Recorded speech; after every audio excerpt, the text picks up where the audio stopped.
Grace and peace to you from Grace Church on the Hill in Toronto. These are strange and trying times for us all. I'm just here in the church trying to be still, be quiet, cultivate my inner life. We all have an inner life, and perhaps especially at times like this when we don't want to binge on Netflix anymore or watch sports or read a magazine about nothing. We need to turn inward, I think, because God is found inwardly, as well as in the beauty of a place like this.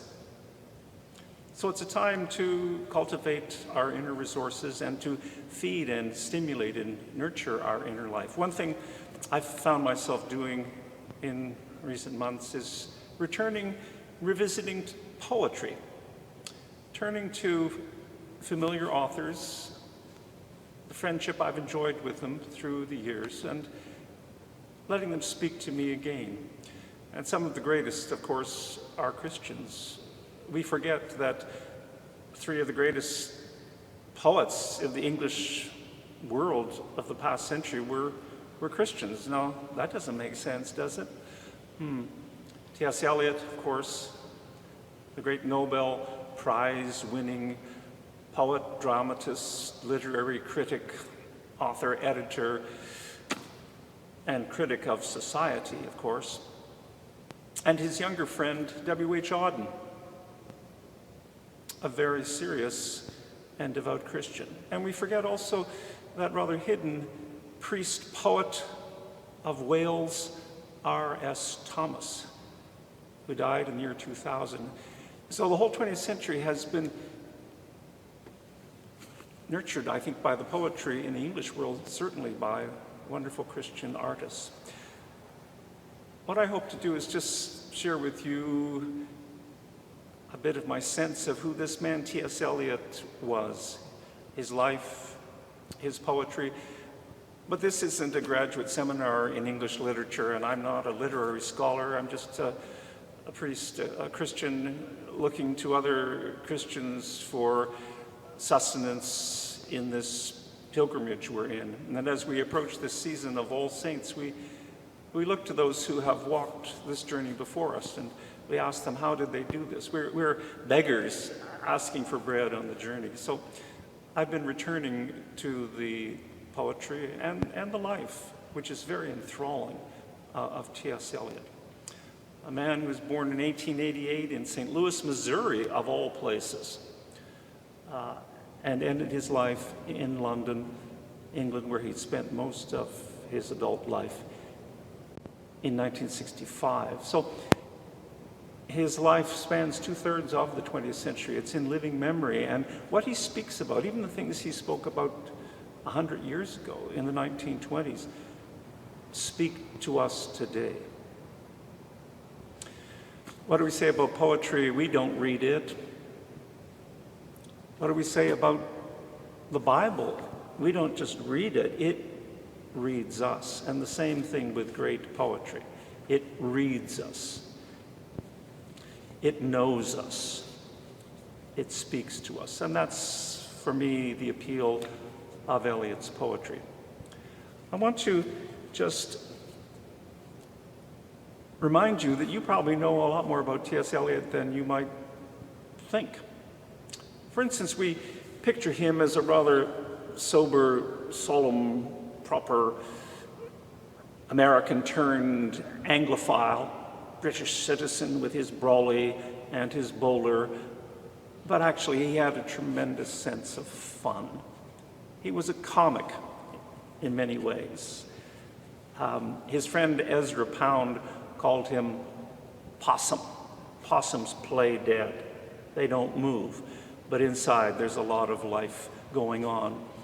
Well, Pound called his young poetic friend Eliot Possum. And I'm going to read from Old Possum's book of Practical Cats. Many of us saw Andrew Lloyd Webber's hit musical Cats in the late 80s. Well, where did he get his libretto? From T.S. Eliot. Do you remember the Rum Tum Tugger?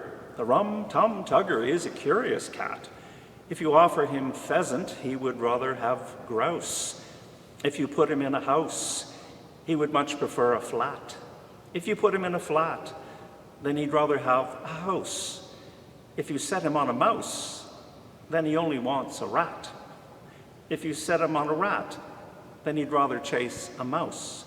Yes, the rum-tum-tugger is a curious cat, and there isn't any call for me to shout it, for he will do as he do, and there's no doing anything about it.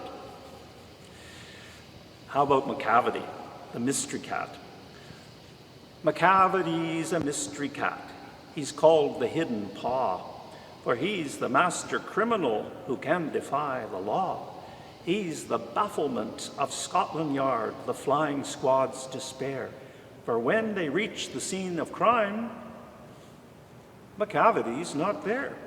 Macavity, Macavity, there's no one like Macavity. He's broken every human law. He breaks the law of gravity.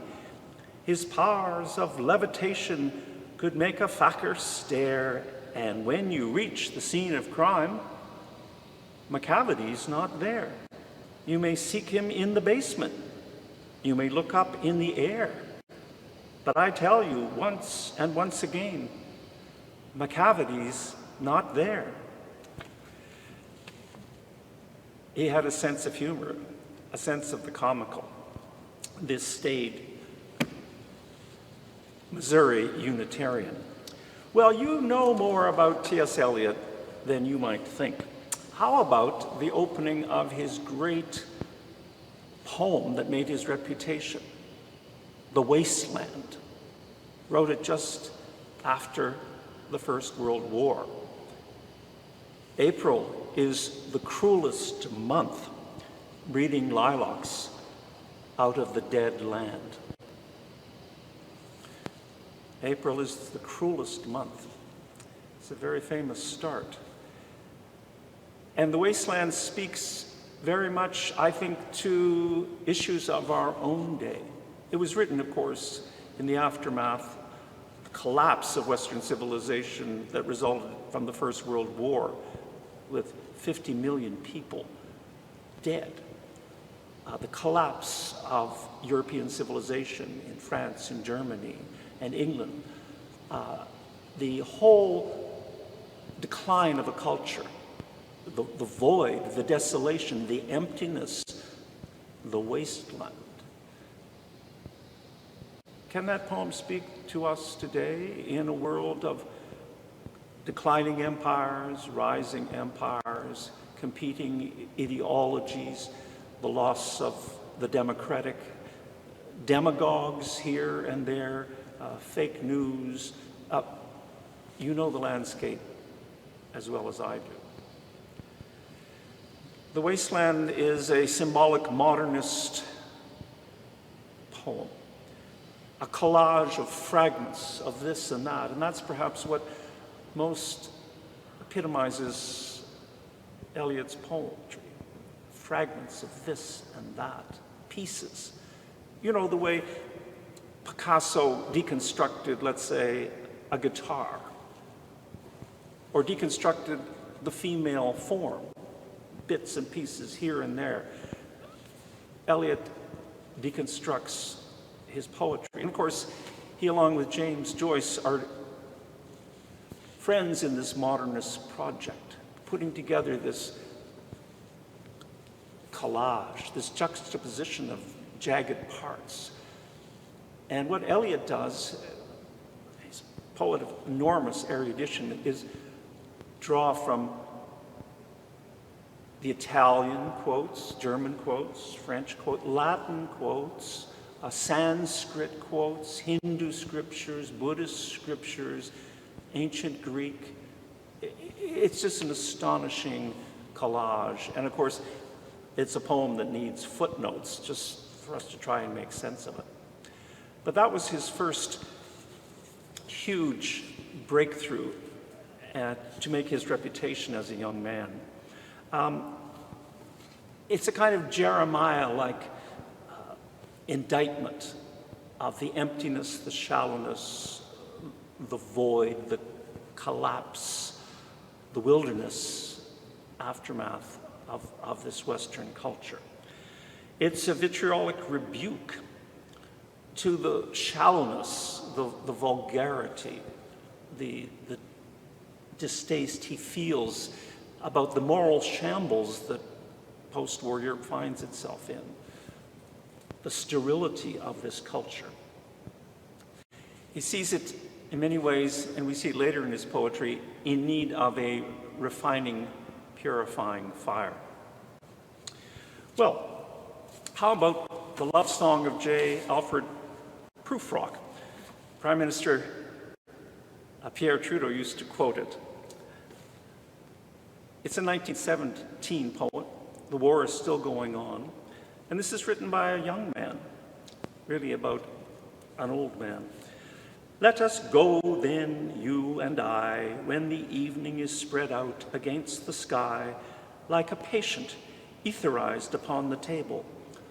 Let us go through certain half-deserted streets, the muttering retreats of restless nights in one-night cheap hotels and sawdust restaurants with oyster shells.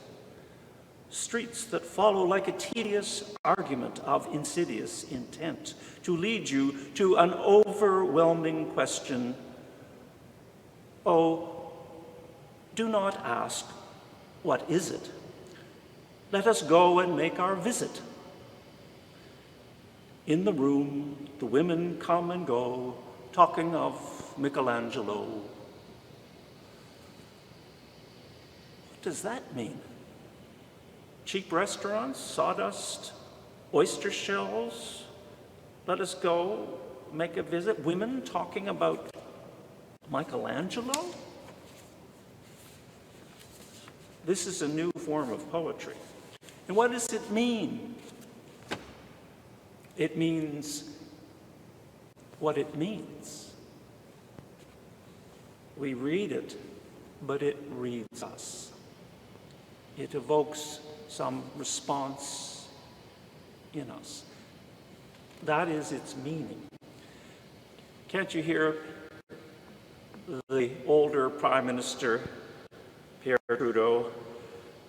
I grow old, I shall wear the bottoms of my trousers rolled. Shall I part my hair behind? Do I dare eat a peach? I shall wear white flannel trousers and walk upon the beach. I have heard the mermaids singing each to each. I do not think that they will sing to me.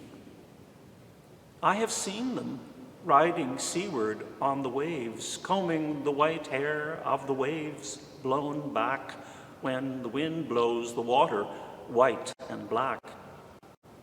We have lingered in the chambers of the sea by sea girls wreathed with seaweed red and brown till human voices wake us and we drown. What does that mean? It means what it means. This is why Eliot is such an astonishingly fresh voice in the post-war era. A few other quotes of Eliot, I'm sure, ring a bell. This is the way the world ends, not with a bang, but a whimper. 1925, young man. The world that he knew has ended. Is our world ending with a bang or a whimper? How about this? Humankind cannot bear very much reality. Humankind cannot bear very much reality. Reality impinges on us, exposes us. That's why we need to be distracted by whatever, so we don't feel the weight of reality, which I think is a synonym for How about this? The last temptation is the greatest treason. To do the right deed for the wrong reason. I think that's from his play Murder in the Cathedral about St. Thomas of Becket. To do the right deed for the wrong reason. How often have we done the right deed for the wrong reason? Our motivation wasn't right. Here's something from Choruses from the Rock, which he wrote in the 1930s. Where is the life we have lost in living? Where is the wisdom we have lost in knowledge? Where is the knowledge we have lost in information? This is way before the information age or the internet. People then were still looking in the encyclopedia. What does this mean? Where is the knowledge we have lost in infinite access to information? This is something that the church in every age speaks about. Wisdom, knowledge, information. We need to make the distinction. How about this in his 4 quartets? What we call the beginning is often the end. And to make an end is to make a beginning. The end is where we start from. The end is where we start from. Do you mean something has to collapse and end before we can begin another chapter? What we call the beginning is often the end. And to make an end is to make a beginning. The end is where we start from. I think it's actually a very hopeful and optimistic statement. He made it, of course, about his baptism, about the end of one kind of life and identity and the beginning of a new identity, which he embraced in midlife. How about this? We shall not cease from exploration, and the end of all our exploring will be to arrive where we started and know the place for the first time. And know the place for the first time. Think about that. Think about your life, your journey, your childhood, your formation, your identity. How about this? Old men ought to be explorers. Here and there does not matter. We must be still and still moving into another intensity for a further union, a deeper communion through the dark cold and the empty desolation. The wave cry, the wind cry, the vast waters of the petrel and the porpoise. In the end is my beginning. It's encouraging. Old men ought to be explorers, moving. We must be still. Still. It's so hard to be still and still moving. Still and still moving. In my end is my beginning. Well, it reminds me of old Nicodemus in John's Gospel. Remember, he asked Jesus, how can an old man like me be born again? So Eliot is very much engaged in the idea of regeneration, rebirth, the end of a form of life, and the beginning of a new and fruitful journey. As he says, it's a hard journey, but he should be glad of another chance to make that journey. Well, I hope you've enjoyed this sample of T.S. Eliot's poetry. Next time, we'll talk about the formative influences that have shaped his life and moved him finally to the point of conversion to Christianity at the age of 39. Grace and peace to you from Grace Church on the Hill.